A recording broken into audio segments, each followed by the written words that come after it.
வணக்கம் ஆபிரகாம். திண்டுக்கல் மாவட்டம் மேற்கு தொடர்ச்சி மலையில் பல்வேறு வன உயிரினங்கள் இருப்பதால் கடந்த முன்னாள் முதல்வர் ஜெயலலிதா அவர்களால் வன சரணாலயமாக அறிவிக்கப்பட்டது.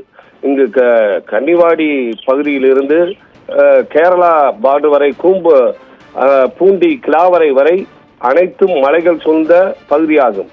இங்கு பல்வேறு வனவிலங்குகள் யானை, புலி, சிறுத்தை, கேளையாடு உள்ளிட்ட பல்வேறு வனவிலங்குகள் வாழ்ந்து வருகின்றன. கடந்த 2 மாதங்களாக திண்டுக்கல் மாவட்டத்தில் யானை தந்தம் விற்பனை என்று பிரச்சனை தொடர்ந்து நடைபெற்று வருகிறது.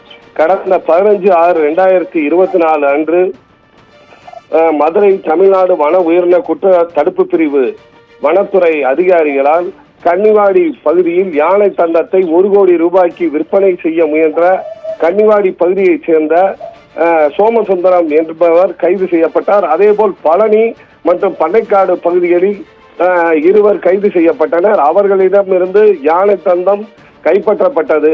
இந்நிலையில் நேற்று முதல் இதே மதுரை தமிழ்நாடு வன உயிரினர் குற்றத்தடுப்பு பிரிவினர் கொடைக்கானல் மேல்மலை பகுதியான மன்னம்லூர் பகுதியில் ரகசிய தகவலின் அடிப்படையில் ஆய்வு செய்த போது இன்று அதிகாலை மன்னம்லூர் ஊராட்சிக்கு உட்பட்ட கீழான வயல் பகுதியைச் சேர்ந்த சந்திரசேகர் மற்றும் திண்டுக்கல் ஆத்தூர் தொகுதிக்கு உட்பட்ட பட்டிவீரம்பட்டியைச் சேர்ந்த முருகேசன், பொன்வண்ணன் ஆகிய 3 பேரையும் மன்னமனூர் பகுதியில் கைது செய்தனர். இவர்களிடம் இருந்து யானை தந்தம் கைப்பற்றப்பட்டுள்ளது. இவர்களும் யானை தந்தத்தை விற்பனைக்காக வைத்திருந்ததாக கூறப்படுகிறது. தற்போது வரை மேல்மலை பகுதியில் உள்ள கவுஞ்சி வனத்துறைக்கு கட்டுப்பட்ட கட்டிட பகுதியில் விசாரணையானது தொடர்ந்து நடைபெற்று வருகிறது. வனத்துறையினர் கூறும் பொழுது 4 தனிப்படை அமைத்து கண்காணித்து வந்தோம். தற்போது இவர்கள் 3 பேரையும் கைது செய்து விசாரணை நடத்தி வருகிறோம். மேலும் இந்த சம்பவத்தில் யார் தொடர்பில் உள்ளனர், அதேபோல் இவர்களுக்கு யானை தந்தம் எப்படி கிடைத்தது என்பது குறித்து விசாரணை நடத்தி வருகிறோம் என்று கூறுகின்றனர்.